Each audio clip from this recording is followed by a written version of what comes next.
noviembre, 27 años de radio. 92.5 FM. Forever Radio, la mezcla perfecta.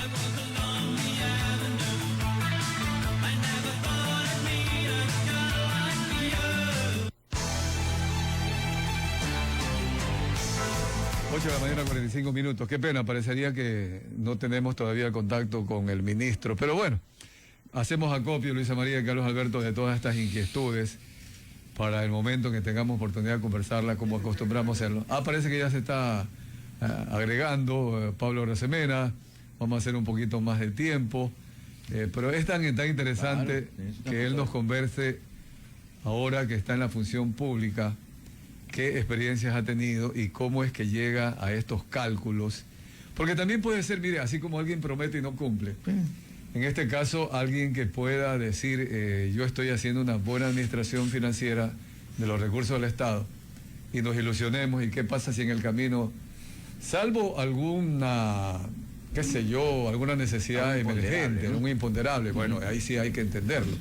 Pero hablando netamente de lo presupuestado, si no sucede nada en contra, ojalá que Diosito nos bendiga a los ecuatorianos, de tal manera que este presupuesto sí funcione de manera adecuada. Luisa María, hasta que se enlace Pablo, seguimos más o menos en el análisis. Sí, ¿no? Y son grandes retos. Por ejemplo, en este tema de seguridad que hablaba ayer el ministro, el plan que se le debió haber presentado ayer el presidente, apunta a dotación. Eso es gasto, ¿no? Realmente. Ya. Ok, vamos. Sí, ya está, entonces vamos a ver. Las expresiones vertidas en este espacio son de exclusiva responsabilidad de quien o quienes se dirigen a usted. El invitado de hoy, Informativo Forever FM. 8 de la mañana, 47 minutos. Al parecer ya está iniciando el contacto vía Zoom el economista Pablo Arosemena Marriott, ministro de Economía y Finanzas. Pablo, no sé si ya estás en la línea azul. Buenos días, bienvenido a Radio Forever. Washington Delgado te saluda. Buenos días, Washington, ¿qué tal?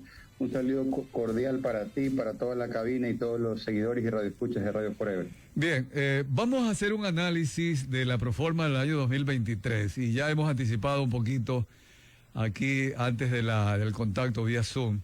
¿Cómo es que Pablo Arosemena, liderando el grupo económico del gobierno de Guillermo Lasso, está reduciendo la proforma para el año 2023? Esto es positivo, obviamente, pero sí me sorprende cómo es que va a ser una proforma en 5,6% menos que la proforma del 2022 y en 10% menos que el codificado 2022, que llegaría a 35.000 millones de dólares, presupuestando 31.503 para el 2023.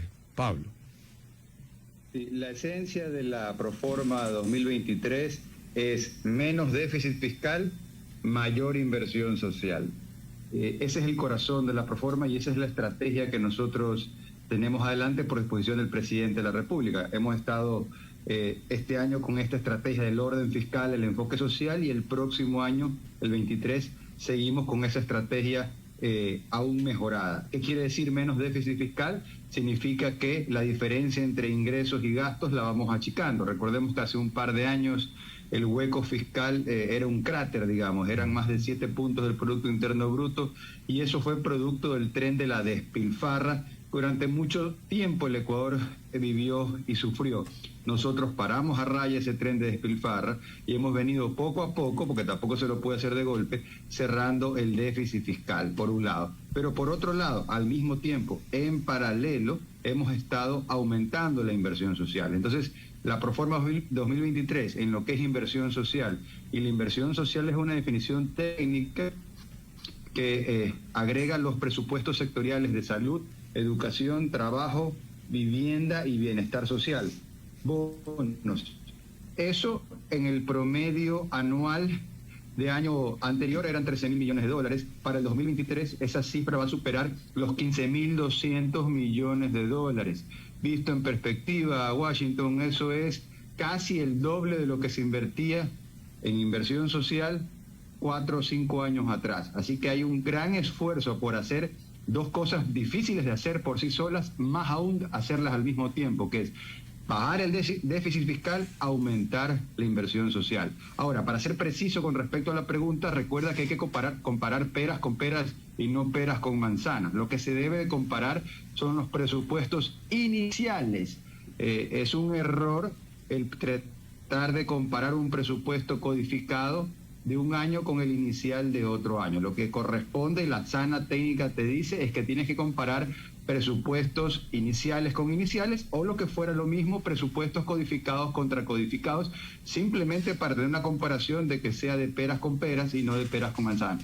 Claro, y eso también directamente, Pablo, un mensaje a la Asamblea Nacional, ¿no? Porque ellos creen que el presupuesto debe trabajárselo en base a lo que se gastó, invirtió realmente, ¿no? Cuando la idea es que hay que hacerlo sobre un presupuesto inicial, ojalá fuera en base cero. Pablo, entonces, entrando un poquito más en materia, la razón de la reducción pasa a ser la reducción del déficit fiscal, pero yo estoy mirando que la cifra que se mantiene es de 2.630 millones para el 2023 y en el 2022 fue 3.783, es decir, que hay una reducción en este caso de déficit de 1.100 millones más o menos a vuelo de pájaro de manera estimada. Pero en cambio la reducción sobre el presupuesto, sí, tienes razón, hay que hacerlo sobre la proforma y no sobre el codificado, pero igual hubo egresos, gastos, más o menos la diferencia pasa a ser como de 4.000 millones de dólares. ¿Qué se está haciendo con los recursos del Estado? ¿Una mejor administración? Sí, pregunto de una vez con este tema, porque en la práctica, ¿cómo elevar a 15.000 millones de dólares el pago de la deuda social? Sí, recuerda que no solamente estamos reduciendo el déficit fiscal, sino que además estamos reduciendo las necesidades de financiamiento. En el 2022, para darte el número grueso, eran alrededor de 9.500 millones de dólares. Para el 2023 será alrededor de 7.500 millones de dólares, es decir, 2.000 millones, números gruesos, menos de necesidades de financiamiento. Entonces, ahora, contestando lo que me planteas, aquí hay un norte marcado por el presidente, que es tener orden fiscal, enfoque social. El orden fiscal tiene que ver con lo que estamos hablando, de reducir el déficit fiscal. ¿De qué orden fiscal se pudiera hablar si alguien tiene despilfarra y aumenta el déficit fiscal? Lo que nosotros hemos hecho es lo contrario a lo que se hizo en los últimos 15 años. Estamos bajando el déficit fiscal. Pero ese esfuerzo, ese orden tiene un sentido y es fortalecer, aumentar la inversión social. Te comentaba hace un momento cómo hemos incrementado a más de 15.200 millones de dólares los recursos destinados a salud, educación, trabajo, vivienda, bienestar social. Es decir, el 48% del presupuesto, la mitad del presupuesto prácticamente es inversión social. Ahora, no es lo único, evidentemente. También hemos ampliado, fortalecido los recursos, por ejemplo, para seguridad. Recordemos que los presupuestos tanto de Policía Nacional como de Fuerzas Armadas juntos superan los 3.200 millones de dólares. Es la cantidad más grande de los últimos 5 años que pudiéramos hacer una comparación. Estamos incrementando el número de recursos para incrementar el numérico de policías, de servidores de la Policía Nacional en más de 8.000 policías para el próximo año. Eso nunca antes se ha hecho. Para verlo en perspectiva, Ecuador, de acuerdo a Naciones Unidas, tiene un déficit de policías que, siguiendo el indicador de que es de 4 policías cada 1.000 habitantes, Ecuador tiene 2,7 policías cada 1.000 habitantes, tenemos 53.000 cuando deberíamos tener 80.000. Pues bien, el próximo año vamos a estar graduando más de 8.000 policías adicionales, lo cual nos permite ir cerrando esa brecha histórica, porque nunca a nadie le ha interesado cerrarla, esa es la verdad. Hemos pasado de un estado de barbarie, donde gobiernos debilitaron deliberadamente a la fuerza pública, a la Policía Nacional, a un gobierno que pone orden en lo fiscal, enfoque en lo social y que fortalece el presupuesto de seguridad nacional. Bien, Luisa María. Sí, ministro, muy buenos días. Justamente en esa línea, ¿no? De hecho, ha sido uno de los primeros planteamientos y metas en materia de seguridad del gobierno, el tener más elementos de la fuerza pública y cumplir al menos con esa media estándar. Pero siempre que se habla de la cantidad de elementos, se habla también de la necesidad de que cuenten con todo lo que se requiere. Tanto es así que ayer el ministro del Interior, Juan Zapata, decía que ya se iba a entregar este plan que se ha elaborado rápidamente para la dotación con todos los insumos necesarios para que los nuevos elementos de la fuerza pública y los anteriores puedan cumplir con su trabajo y sobre todo ahora en la ola de criminalidad. Ese contexto, esos recursos que tienen que estar destinados para ello, que se ha dicho que son, primero era a inicios de año 10 millones, luego se habló de una mayor cantidad a lo largo hasta el 2025, están considerados en la proforma, solo es cuestión de que con el plan se puedan ya asignar e iniciar una compra inmediata. ¿Cómo va ese tema? Ahí veo que hay que conocer un poco más de administración pública. Entonces, tenemos gastos de inversión, tenemos gastos corrientes. Los gastos de inversión requieren un plan de inversión que se lo trabaja con Planifica, lo que antes era Semplades. Lo que le corresponde al Ministerio de Economía y Finanzas es la ardua tarea de conseguir los recursos, de conseguir el financiamiento, porque ese es el principal desafío que tiene el Ecuador. En el Ecuador no hay cuerno de la abundancia en las finanzas públicas, no sobra la plata, si no sería fácil. El desafío es que no hay los recursos y hay que conseguir los recursos, hay que generarlos. Y ese es el desafío, ese es el rol que tiene el Ministerio de Economía y Finanzas. Una vez que se los consigue, y como yo he dicho, nosotros podemos garantizar a la ciudadanía que por disposición del presidente el 100% de los recursos presupuestados que constan en el presupuesto han sido en su debido momento asignados al 100% a cada una de las distintas carteras de Estado. Se ha cumplido con la disposición del presidente y con el rol del Ministerio de Economía y Finanzas en cuanto a conseguir y asignar los recursos. Ahora, en cuanto a la ejecución, si es a través de gasto corriente, planes de inversión y los detalles, es cada una de las carteras de Estado que, en este caso, con Planifica, elaboran esos proyectos de inversión. A nosotros lo que nos corresponde no es calificar esos proyectos, no es hacer esos proyectos ni auditarlos, es simplemente conseguir recursos y asignarlos, y comprendemos pues obviamente la importancia que esto tiene y por eso lo priorizamos como lo ha dispuesto el presidente. Habiendo dicho eso, refuerzo el número. El presupuesto anual de la Policía Nacional son más de 1.200 millones de dólares. En este año ya se ha ejecutado más del 80% de esos recursos. Para el próximo año estamos incrementando los presupuestos tanto de Policía Nacional como de Fuerzas Armadas en cantidades que antes no se ha visto, obviamente por las sentidas necesidades que hay en el ámbito de la seguridad, como el presidente así lo ha dispuesto. Así que cumpliendo esa disposición, hemos aumentado los recursos y el próximo año se dispondrá más recursos para que cada uno de esos planes de inversión, sea de Policía Nacional o sea de Fuerzas Armadas, se puedan ejecutar. Y eso es parte del presupuesto. No quiero dejar pasar que el presupuesto el próximo año también incorpora sentencias de la Corte Constitucional, específicamente en el aumento de la masa salarial del gasto corriente, incrementa en más de 400 millones de dólares por disposición de la Corte Constitucional que obliga al gobierno central aumentar la masa salarial, en este caso de los educadores, en alrededor de 400 millones de dólares adicionales. Eso obviamente genera presión porque es más gasto corriente, es más sueldos y salarios, pero eso es parte de lo que tenemos que atender desde el gobierno central, desde la cartera de Economía y Finanzas, toda vez que hay que darle cumplimiento a las sentencias de la Corte Constitucional.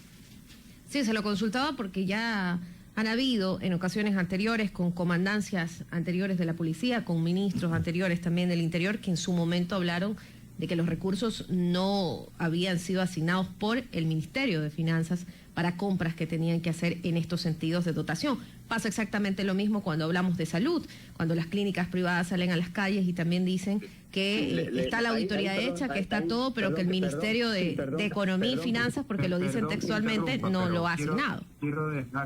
Perdón que interrumpa, pero debe de quedar perfectamente claro.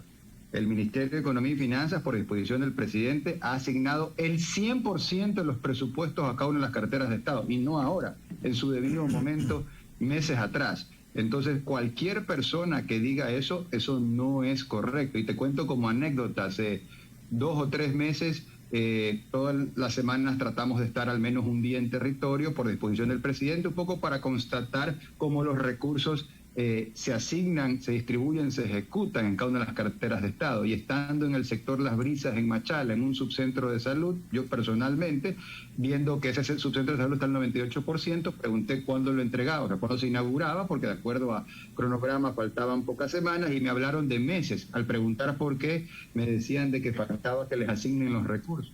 El MEF, MEF es el Ministerio de Economía y Finanzas. Le dije, disculpe señorita, yo represento al MEF y le puedo garantizar que los recursos están asignados. Obviamente, pues aquí solamente hubo un gagueo y y quedó claro que hay a veces desinformación o a veces algún otro tipo de problema que intenta generar confusión. Pero insisto, la disposición del presidente ha sido muy clara y se ha cumplido. El 100% de los presupuestos asignados para cada una de las distintas carteras de Estado se lo ha realizado. Así que no hay razón para que eso no fuera así, porque los recursos han sido 100% asignados. Y de cara al próximo año estamos trabajando con el presupuesto que hemos presentado en la Asamblea, que es un presupuesto, como decía, en esencia tienes menos déficit fiscal y tienes más inversión social. Ya. Estamos conversando con el economista Pablo Arosemena Marrios, ministro de Economía y Finanzas, sobre la Proforma 2023. Ya, entonces queda claro, Pablo, que el tema de gastos de inversión y gastos corrientes, ahí está todo muy claro, por decir así también. Ahora, yo quisiera insistir un poquito en la parte de lo social. Originalmente sabemos que lo social incluye educación, salud, trabajo, vivienda y bienestar social. Comencemos con la parte de la educación. Ya lo has anticipado, que se ha elevado en 380 millones el presupuesto para salario de profesores y también 1.223 millones para la educación básica, inicial, bachillerato. Esto sumado en los ámbitos, en total 1.223. Esto es parte también del cumplimiento de la Constitución, pregunto, o es parte del análisis que se ha hecho de las necesidades de la educación, Pablo. Te diría que son ambas cosas. En salud y educación hemos incrementado el presupuesto para el 2023 en 1.223 millones de dólares adicionales, cumpliendo con la Constitución y la ley, pero también por las necesidades importantes que tiene el Ecuador, que a nadie se le escapan, que no son coyunturales, diríamos son estructurales en este tipo de materias. Además, nosotros tenemos esos 380 millones de dólares de la masa salarial del magisterio, cumpliendo con la disposición de la Corte Constitucional, y además tenemos un mayor presupuesto el próximo año para las universidades.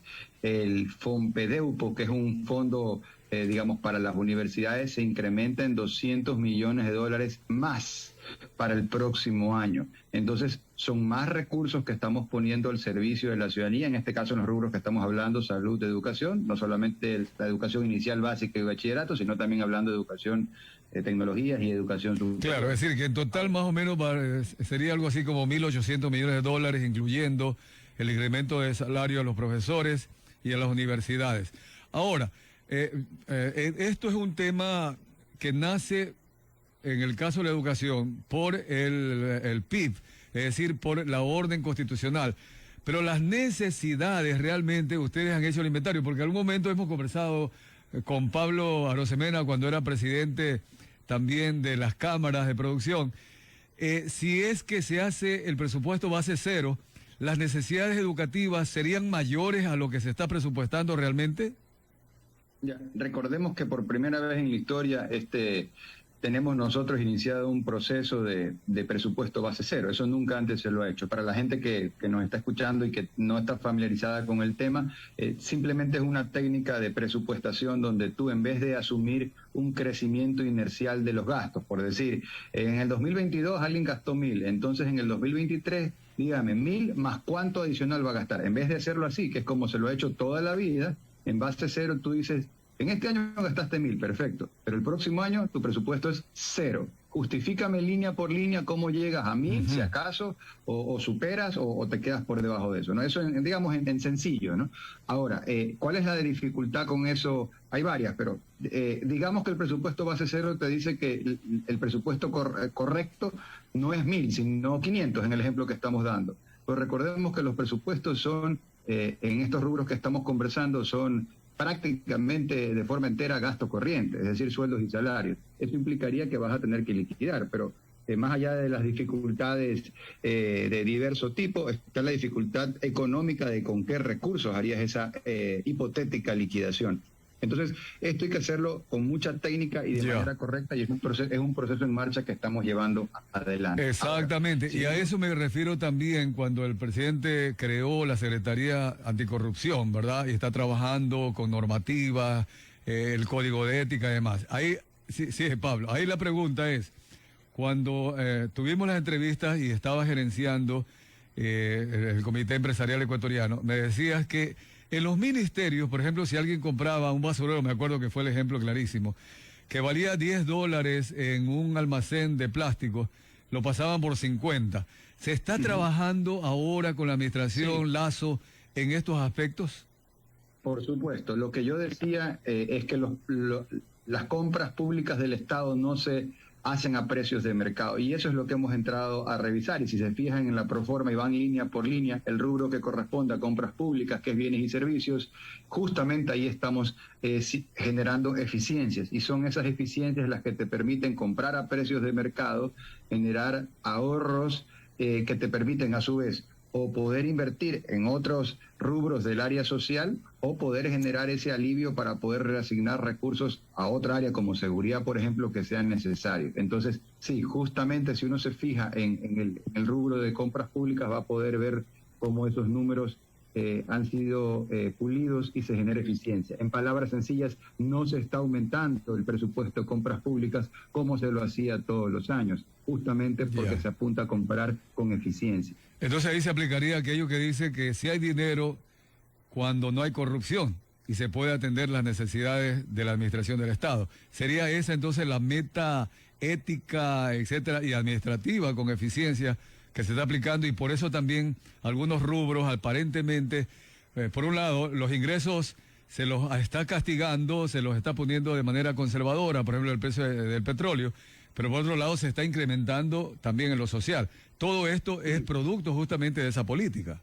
Sí, ahí hago una recomendación, y sería que puedas tener una entrevista, si no la has tenido ya, pero si no vale la pena justo ahora por el presupuesto, para que te lo comente en detalle, con María Sara Gijón de CERCOP, de Compras Públicas, ¿no? Recordando que Compras Públicas si bien compra todo, pero digamos el control está sobre el gobierno central. Digo esto porque muchas veces los GATS, municipios, prefecturas, si bien utilizan el portal, pero digamos son ellos autónomos al momento de definir qué compra. Claro, solo estamos hablando de los ministerios, del gobierno. Ahora, dejando aparte toda esta, toda la buena administración, yo quisiera exclusivizar para tratar como un capítulo especial el tema del seguro social. La información nos dice que esta proforma incluye para seguridad social 3.109 millones, de los cuales al Seguro Social, al IES, se le van a entregar 2.354 millones de dólares. Ya no pregunto de dónde van a salir los recursos, porque los recursos van a salir de la buena administración, atacar la corrupción, etcétera. Pero ¿cómo así se llegó finalmente a establecer estos montos? Porque había un problema en que en cruce de cuentas no se ponían de acuerdo con los gobiernos anteriores.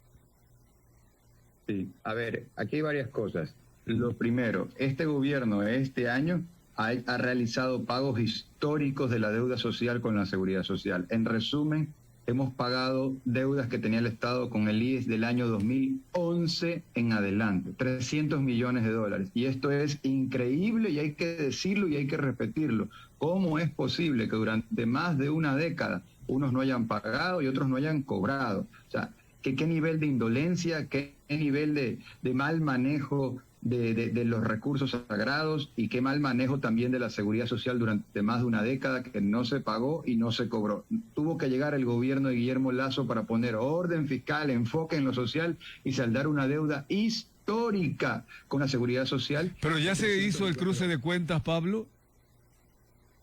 A ver, eso es lo primero. Segundo, con respecto a lo que se está planteando para el 2023, por primera vez en la historia económica ecuatoriana contemporánea, se está poniendo el valor full de la aportación, del 40% que corresponde por ley, que el Estado le tiene que contribuir a la seguridad social. Eso no se lo ha hecho. Solamente hagamos una memoria rápida.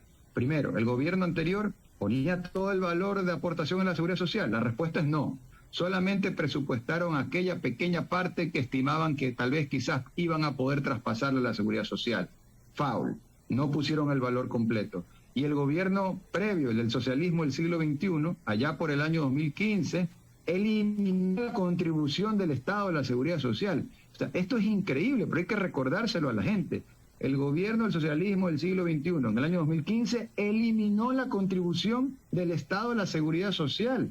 Y así estuvo durante años, hasta que una demanda de inconstitucionalidad por disposición de la Corte, se obligó a restituir ese valor, es decir, a que sí el Estado tenga que pagar lo que por lógico tenía que haber pagado desde un primer principio, y eso le generó un hueco de más de 5.000 millones de dólares a la seguridad social. Llega el gobierno de Guillermo Lasso. Entonces, miren, hemos pasado de la barbarie de haber eliminado la contribución a un gobierno que pone toda la contribución como corresponde. Entonces, eso es positivo. Son casi 625 millones de dólares adicionales a lo que ya estábamos presupuestando este año, y eso le permite a la seguridad social tener ese flujo asegurado. Primera parte. Pablo, ahora, sí. por otro lado, recordemos que las deudas que tenga el Estado con la seguridad social tienen que ser auditadas. Es ilegal pagar algo que no está auditado. Y no es el Ministerio de Economía y Finanzas el que audita. Es el IES el que está obligado a contratar auditorías externas para no ser juez y parte. Así que aquí hablemos clarito. Lo auditado está pagado. En la medida que se va auditando, se va pagando, y no se puede pagar lo que no está auditado. Muy bien, sí. Qué pena que ya me dicen pues que tus ocupaciones deben de obligarnos a suspender la entrevista, pero nada más quiero dejar ahí pendiente para la próxima conversación. Me llamó la atención ya en la parte económica que Ecuador va a llegar a un PIB nominal en 2023 de 122.369 millones de dólares. Eso significa un crecimiento sustancial sobre lo que hemos vivido en los últimos años, Pablo. Te dejo con una conclusión final, corriendo un poquito contra el tiempo. Sí, bueno, agradeciendo por la oportunidad, reiterándole a todas las personas que nos escuchan que el presupuesto del próximo año es una herramienta para el crecimiento, que el enfoque es muy claro. Estamos bajando el déficit fiscal y estamos aumentando la inversión social. El norte está claro, queremos seguir avanzando hacia una reactivación. Son más recursos también para seguridad. Así que si nos unimos todos y todos remamos para el mismo norte, Ecuador sale adelante.